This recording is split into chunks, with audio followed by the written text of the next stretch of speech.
Howdy, howdy. Eric Arnold here in the secondary studio, doubling for the Sports Barn.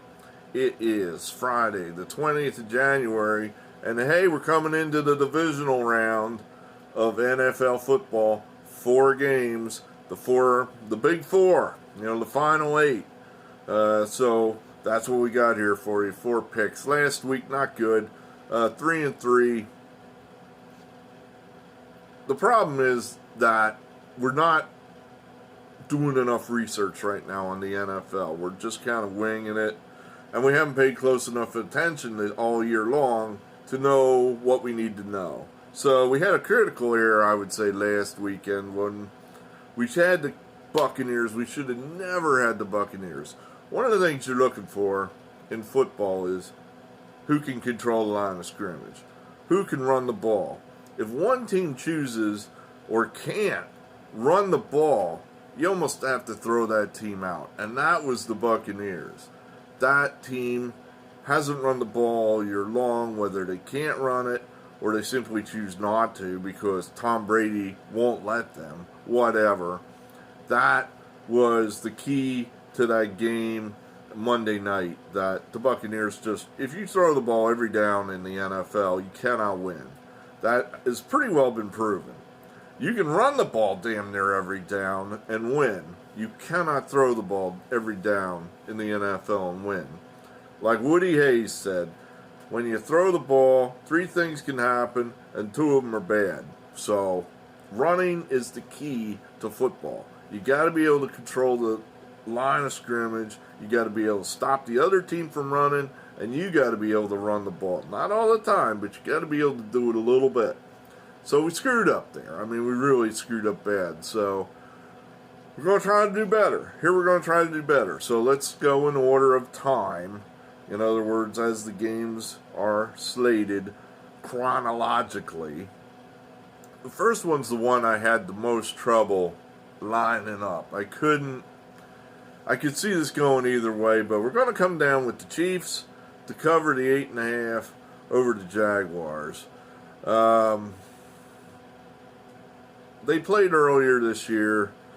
Now you got to be careful about that sometimes because it's just because a team beat another team 2-3 months ago doesn't mean that you're going to get the exact same result. Often the losing team makes adjustments. The winning team figures, shit, we don't got to adjust. What do we got to adjust? We just kicked their ass. Why are we adjusting? So the losing teams has a little bit of an edge sometimes. But we're going to come, and Kansas City won by 10 earlier in the year. Should have been more. Kansas City had turnovers in that game, and they still won easily.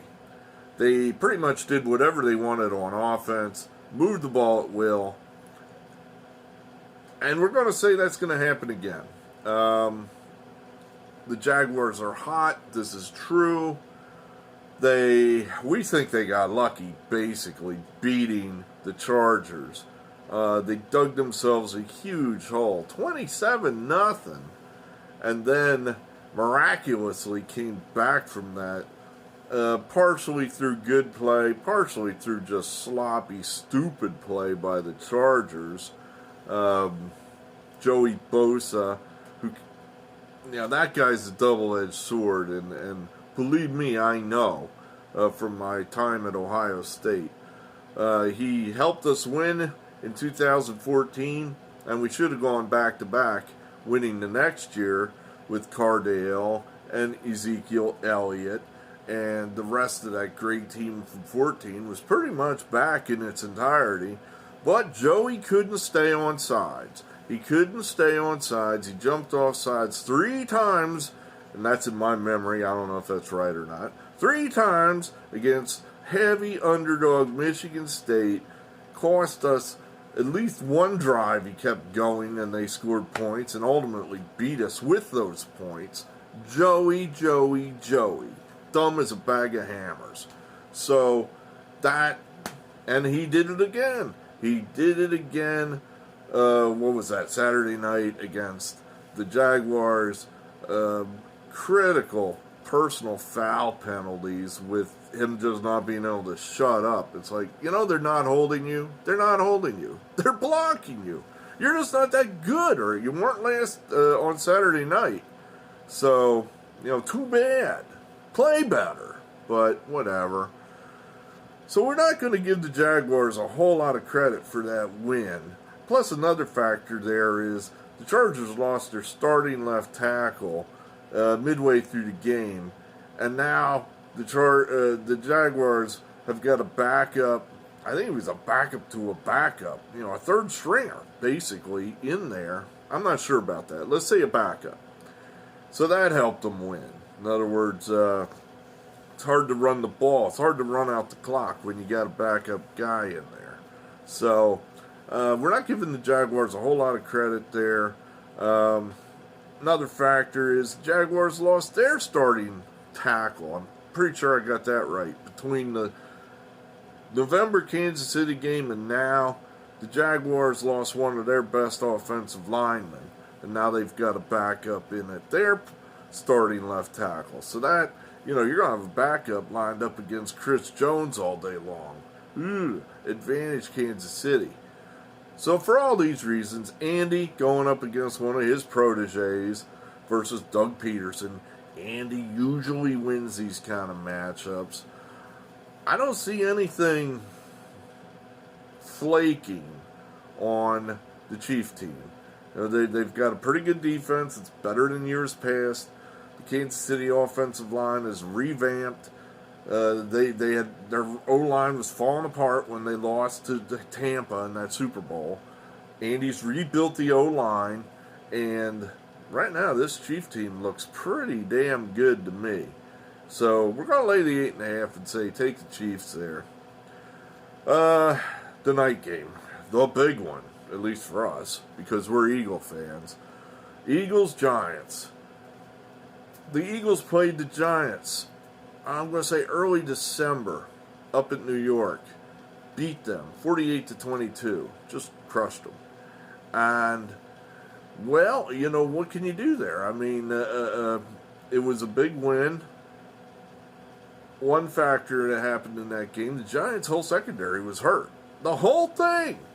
I mean, I don't think they had maybe one starter. 3 out of 4 guys missing. So they're going to have pretty much a full deck coming into Philadelphia. I think that is going to radically change how this is going to be played. Barkley looked like he was limited in that game in early December. He didn't do much. I think he was hurt. He looks like he's healthy now. I think this is going to be pretty much, when the Giants come to Philadelphia, these games are usually close. They're usually very close, within a touchdown. The line, 7.5. So that's where we're leaning right now. We feel pretty good about this one. We like the under, too. It's 48? That's high. That's high. I think you're going to see this be a close, semi-defensive game. I don't expect the Eagles to just go nuts offensively. They haven't all played together in almost 2 months. We'll say 6 weeks since the Eagles' offense has played all together and with a full playbook. We just expect them to be rusty. So I think you're looking at an under here, and I like the Giants. I think ultimately the Eagles will pull the win out. Historically speaking, when both teams are good, the Giants and the Eagles almost always lose. The Eagles usually get that money. When the money's on the table and it really matters. Now, I'm not talking about Lawrence Taylor versus Ron Jaworski. That doesn't count because the Eagles weren't good then.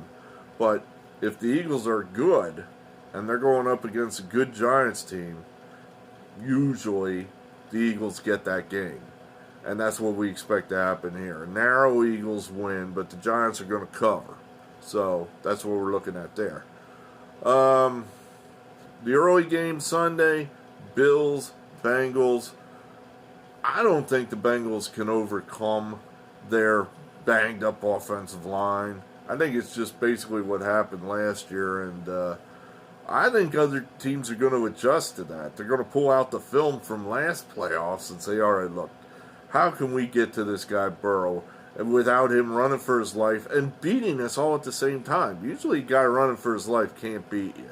Well, Burrow proved to be the exception last year as he got to the Super Bowl with a terrible offensive line. Well, now he's got to do it again thanks to all these injuries. I don't know. I mean, they should have lost to the Ravens, and only a ridiculous, stupid play by the backup quarterback by the Ravens put the Bengals in the winner's circle.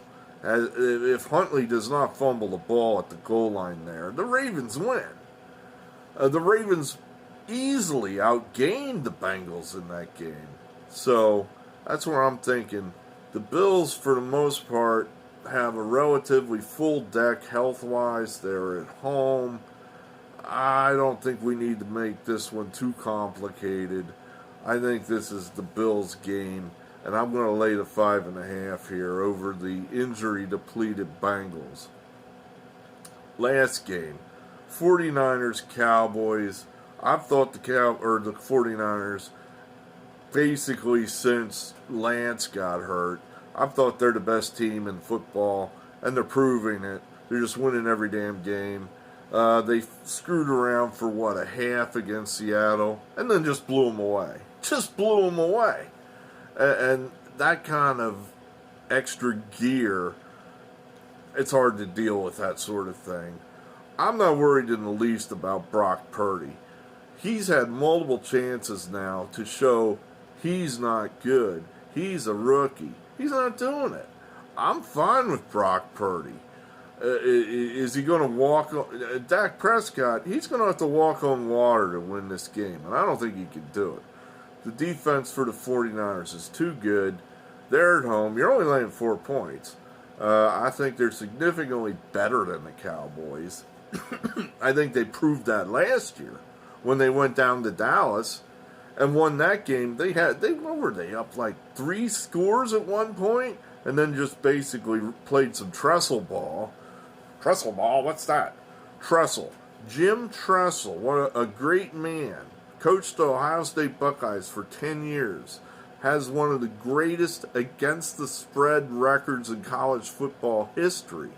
You can look it up. He would get leads, and then he would just take the air out of the football. And it would look ugly as hell. In other words, wow, we had a 17-point lead. Now we're hanging on for dear life because we're running the prevent. We're just plunging the ball up the middle on offense. Yeah, but it always worked. It always worked. We always won. We might win by only 3 points, but we always won those games. That's trestle ball, protecting a lead. So that's what they did last year. The 49ers had a big lead, then they played some trestle ball. It looked close at the end, but it really wasn't. The Dallas had like a 5% chance of pulling out that game at the end there. They weren't going to do it, and they didn't do it. So I think the 49ers, they proved last year they're significantly better than the Cowboys. And I think this 49er team is better than the one last year. So I think this is an easy one. Lay the 4 with the 49ers. So basically, I guess we got 3 chalks, the Giants, the underdog. I guess we got now?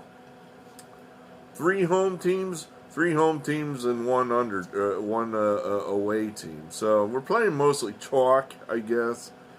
But that's how we're doing it. You know, the only game I'm not 100% on is that Chief-Jaguar game. That one, I think you could see that one going either way. We're going to ride with Andy and, lay the points. I just think that health-wise, the Chiefs have it over the Jaguars. All right, great.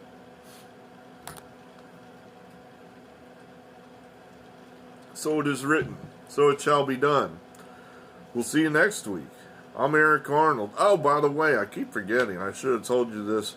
In the comments section is a link to a PoliticsBarn video. Should have told you that up front. But there, take that for what you will. And there's a new PoliticsBarn video up at Rumble where they let us talk like adults. So, hey, thanks for being here. I'm Eric Arnold. Baseball. What, 11 weeks away till opening day? 12 tops? Looking forward to it. We'll see you then.